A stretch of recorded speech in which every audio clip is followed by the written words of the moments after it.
রোজা রেখে ব্রাশ করলে কি রোজার সমস্যা হবে? অজু করে শরীরে লোশন দিলে কি অজু ভঙ্গ হবে? অজু করে রান্নাঘরের হাঁড়ি পাতিল ধুলে কি অজু ভেঙে যাবে? কারোর নাম কি রব রাখা যাবে? আমার টাকা নাই কিন্তু জমি আছে, যাকাত দিতে হবে কিনা? কোনো মসজিদে কেউ এতেকাফে না বসলে কি গুনাহ হবে?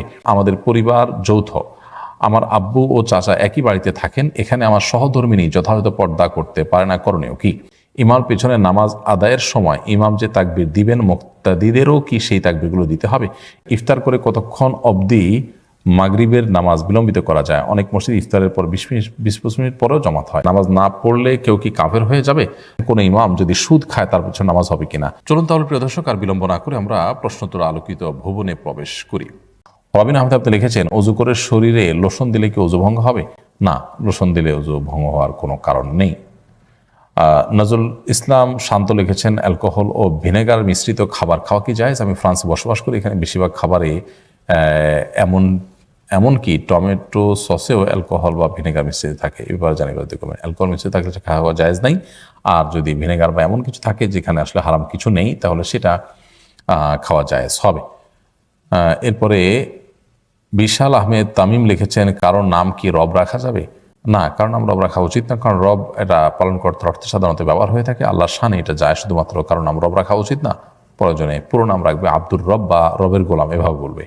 আল্লাহর নাম ধরে এভাবে ডাকাটাই করে আল্লাহ নামের শুধু রব ডাকে, নামে কাউকে ডাকাটা তার নামের শ্রেষ্টাচার বা আদবের খেলাফ। ইসলামের পথে আরিদিকে আপনি লিখেছেন, আমি একটা মিলে স্কেলম্যান হিসাবে চাকরি করি, যেখানে ওজনে কম হলেও সেই তাকবীরগুলো দিতে হয়। ওজনে কম হলেও বলা লাগে ঠিক আছে, এই চাকরিটা করা হালাল হবে কিনা? না, অবশ্যই এটা হালাল হবে না, কারণ আপনি মিথ্যা কথা বলতে হচ্ছে। যে চাকরিতে আপনাকে মিথ্যা কথা বলতে হয় সেই চাকরি আপনি করবেন না, বরং ভিন্ন কোনো হালাল উপার্জনের পথ আপনি খুঁজবেন। আল্লাহ আপনার জন্য সহজ করুন। এমনি রাসেল রানা আপনি লিখেছেন, ইমাম পেছনে নামাজ আদায়ের সময় ইমাম যে তাকবীর দিবেন মুক্তাদিদেরও কি সেই তাকবীরগুলো দিতে হবে? ইমাম পেছনে তাকবীর সালাত আদায় করার সময় ইমামের পাশাপাশি আপনিও তাকবীর দিবেন, এটা সাধারণ উঠা বসা তাকবীরগুলো এটা সুন্নাহ, যদিও প্রথমটা একেবারে ফরজ। অতএব ইমামের পিছনে আপনাকে তাকবীর দিতে হবে। এমনি আবির হোসেন আপনি লিখেছেন, আমাদের পরিবার যৌথ, আমার আব্বু ও চাচা একই বাড়িতে থাকেন, এখানে আমার সহধর্মিনী যথাযথ পর্দা করতে পারে না, করণীয় কি? ভাই আবির হোসেন, আপনার যৌথ পরিবারে যদি আপনার সহধর্মিনী পর্দা করতে না পারেন তাহলে সেক্ষেত্রে পর্দার জন্য যৌথ পরিবারের লোকদেরকে বোঝাতে হবে, এবং পার্টিশন, পর্দা মেনটেন, পর্দার ব্যাপারে সবার সিরিয়াসনেস এগুলো আনার চেষ্টা করতে হবে। যদি সেটা সুদূর পরাহত হয়, সেটা মনে হচ্ছে যে না আপাতত সেটা সম্ভব না, চেষ্টা করেছেন বহু, তাহলে সেক্ষেত্রে নিজের স্ত্রীকে যে কোনোভাবে হোক পর্দার পরিবেশে আলাদা করার চেষ্টা করতে হবে। কিন্তু একসাথে থাকার সুযোগ থাকলে সেটাকে আপনি প্রায়োরিটি দিবেন, যদি আপনার একসাথে থাকাটা বেশি উপযোগী হয়। এই বিষয়গুলো আসলে কোনো আলেমের সাথে দেখা করে পারিবারিক পুরো অবস্থা জানিয়ে তারপরে সিদ্ধান্ত নিলে ভালো হয়। আর পৃথক করলেও মুরব্বীদের বুঝিয়ে শুনিয়ে আপনার অপরাগতার জায়গাটা তাদের কাছে ক্লিয়ার করে তারপর আপনি সেই পদক্ষেপ নিতে পারেন। তাতে আবার আব্বা আম্মার যাতে কোনো হক নষ্ট না হয় সেদিকটা খেয়াল রাখতে হবে। নাহিদুল ইসলাম শান্ত লিখেছেন, নামাজ না পড়লে কেউ কি কাফের হয়ে যাবে? নামাজ না পড়লে কেউ কাফের হবে কিনা এ বিষয়ে ওরা আমাদের মধ্যে মত পার্থক্য আছে। ইচ্ছাকৃত ঠান্ডা মাথায় যদি কোনো মুসলমান নামাজ ত্যাগ করে, অনেক আমাদের মধ্যে তারা কাফের হয়ে যাবে, যেমন হাম্বলি মাযহাবের অনেকের মত সেটি। তবে ইমাম আবু রহমতুল্লাহের মত হলো যে না, ইচ্ছাকৃত নামাজ ত্যাগ করলে সে ব্যক্তি কাফের হবে না, বরং ইচ্ছাকৃত নামাজ ত্যাগ করছে, আবার তার মধ্যে নামাজ ত্যাগের কারণে অপরাধ বোধ আছে, এরকম অবস্থায় সে ব্যক্তি ইমানদার থাকবে, তবে ফাসিক থাকবে সে। তবে নামাজ ত্যাগ করাটা যে কুফুরি, এবারে কোনো সন্দেহ নাই। কাফের হওয়া এক জিনিস আর কুফুরি এক জিনিস, অর্থাৎ এটা কেমন যেন আল্লাহকে অস্বীকার করার মতো একটা বিষয়। সরাসরি সে কাফের হবে না যদি তার মধ্যে অপরাধ বোধ থাকে, এটাই হানাফি মাযহাবের ফতোয়া, যদিও অন্যান্য আমাদের ভিন্ন মত এক্ষেত্রে রয়েছে। সো নামাজ ত্যাগ করাটা সারা বিশ্বের সমস্ত আলেমদের মতেই কুফুরের পর, কাফের হয়ে যাওয়ার পর সবচেয়ে বড় অপরাধ, এরপরে কোনো সন্দেহ নেই। নামাজ ত্যাগ করাটা এত বড় জঘন্য অপরাধ, এর জন্য কোনো ইমানদার আসলে নামাজ ত্যাগ করতে পারে না। ওমর রাদিয়াল্লাহু তাআলা বলেছেন, লা হাযা ফিল ইসলামি লিমান তারাকা সালাহ, যে ব্যক্তি নামাজ ত্যাগ করে তার ইসলামে কোনো হিস্সাই নেই। কোরআনে আল্লাহ বলেছেন, ফাইন তাবু ওয়া কামু সালাহ ওয়া আতু যাকাত ফা ইখওয়ানুকুম ফিদ্দীন, যদি অমুসলিমরা তওবা করে সালাত কায়েম করা শুরু করে, যাকাত দেয়, তাহলে তারা তোমাদের ভাই, ধর্মীয় ভাই। তাহলে আমার ধর্মের ভাই হওয়ার জন্য সালাত আদায় করা জরুরি। আমরা অনেকে নামাজ পড়ি না, মনে করেন যে ইমান ঠিক আছে, এটা খুবই দুঃখজনক। এমনি বেলায়েতুল্লাহ লিখেছেন, কোন ইমাম যদি সুদ খায় তার পিছনে নামাজ হবে কিনা? সুদখোর ইমামের পিছনে নামাজ পড়লে নামাজ তো হয়ে যাবে, কিন্তু এরকম ইমামকে নিযুক্ত করা গুনাহের কথা, ইমামকে পরিবর্তন করা জরুরি যদি তিনি তওবা করে ফিরে না আসেন। নীলা ইসলাম আব্দুল লিখেছেন, আমি আমার স্বামী ছাড়া থাকতে পারি না, সে কাছে থাকুক এটাই চায়, কিন্তু সে জাপান চলে যাবে কিছুদিনের মধ্যে, আমি কোন কোন আমল করে নিজেকে সান্ত্বনা দিতে পারি? বোন, প্রথমত তাকে কোনো ভালো আলেমের সাথে সাক্ষাৎ করিয়ে কাউন্সিলিং করানো উচিত, যেন তিনি দেশে যে উপার্জন আছে সেটার উপর তিনি ক্ষান্ত থাকেন, অথবা আপনাকে নিয়ে যাওয়ার ব্যবস্থা করেন। আপনি সেজন্য তাকে কনভিন্স করেন, দোয়া করেন আল্লাহর কাছে, আল্লাহ যেন তার মনটাকে বিগলিত করেন। ভোর রাতে তাহাজ্জুদের পরে এই সময়গুলোতে আপনি বিশেষভাবে আপনার করতে পারেন। আব্দুল মামুন লিখেছেন, আমার টাকা নাই কিন্তু জমি আছে, জাকাত দিতে হবে কিনা? জমি আসলে, জমি যদি ফসল হয়, সেই ফসল যদি 25 মণ সম পরিমাণ হয় ফসল, তাহলে সেক্ষেত্রে ধান, গম এই জাতীয় ফসল হলে সেগুলোতে আপনার জাকাত দিতে হবে।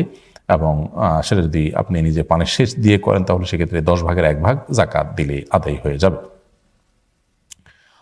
আর যদি জমির কোনো ফসল সেভাবে না আসে, অর্থাৎ জাকাতযোগ্য ফসল উৎপাদন না হয়, তাহলে সেক্ষেত্রে জমির মূল্যের উপর জাকাত দিতে হবে না, যদি এটা ফসলের জমিন হয়। মাহবুব আলম আপনি লিখেছেন, আমি পেশায় একজন পশু চিকিৎসক। পশুর জীবন বাঁচাতে আমার অনেক সময় ইমার্জেন্সি চিকিৎসার জন্য ফরজ নামাজের জামাত ছুটে যায়, তখন আমার করণীয় কি? জামাত যদি ছুটে যায়, আপনি পরবর্তীতে অন্য কারোর সাথে জামাতে সামিল হবেন, তারপর একটা পশুর জীবন রক্ষা করলেন, সেটা অবশ্যই আপনার জন্য জায়েজ হবে। এমডি আশরাফুল ইসলাম লিখেছেন, কোনো মসজিদে কেউ এতেকাফে না বসলে কি গুনাহ হবে? হানাফি মাযহাব অনুযায়ী এতে পুরো এলাকাবাসী গুনাহ হবে, তবে গুনাহটা কবিরা গুনাহের মতো নয়, বরং সুন্নাত মুআক্কাদা তরক করলে যে গুনাহ, সেই পর্যায়ের গুনাহ হবে যদি কেউই না বসে, যেহেতু এটা সুন্নাত মুআক্কাদা কিফায়া ফোকাহ হানাফের মতে। যদি অন্যান্য মাযহাবের ফকিদের মতে এটি আপনার এরকম বিষয় না, বরং না বললে আসলে কারো গুনাহ হবে না, আর বসলে সওয়াব হবে, এরকমটি অনেক ফকিরা মনে করেন। এমডি সুজন মিয়া লিখেছেন, ইফতার করে কতক্ষণ অবধি মাগরিবের নামাজ বিলম্বিত করা যায়? অনেক মসজিদ ইফতারের পর 20-25 মিনিট পরেও জমাত হয় না, এটা অনুচিত। মাগরিবের সালাত দ্রুততার সাথে পড়ার নির্দেশ করা হয়েছে, যেন মাগরিবের সালাতে নবী সাল্লাল্লাহু আলাইহি ওয়াসাল্লাম কেরাতও ছোট করতেন না, তো 20-25 মিনিট যদি লেট করা হয়, সেটা অবশ্যই মাগরিবের সালাতের যে প্রাণ সেটাকে নষ্ট করে, এটা করা উচিত না। রাহিমা খাতুন এই আইডি থেকে আপনি লিখেছেন, মৃত ব্যক্তির ইসারা সওয়াবে নিয়ত রোজাদার ইফতার করানো যাবে কিনা? অবশ্যই করানো যাবে, এটা একটা ভালো কাজ, রোজাদার ইফতার করানো, এটা মৃত ব্যক্তির তরফ থেকে করতে পারেন। এরপর প্রশ্ন হলো, ফারিয়া নাজনীন আপনি লিখেছেন, অজু করে রান্নাঘরের হাঁড়ি পাতিল ধুলে কি অজু ভেঙে যাবে? অজু করে যে রান্নাঘরের হাঁড়ি পাতিল ধোয়া হয়, থালা বাসন ধোয়া হয়, এর ফলে অজু ভঙ্গ হবে না, এটা অজু ভঙ্গের কোনো কারণ নয়।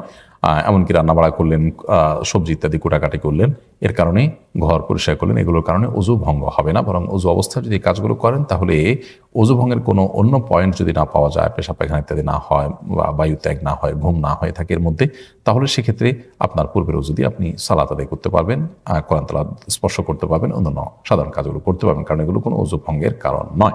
এরপরের প্রশ্ন হলো, ঈদ উপলক্ষে অনেক কিশোর যুবককে পিক আপ ভ্যান ভাড়া করে হাই ভলিউমে গান বাজনা করতে করতে রাস্তাঘাট প্রদক্ষিণ করতে দেখা যায়, তাদের উদ্দেশ্যে কিছু কি বলবেন?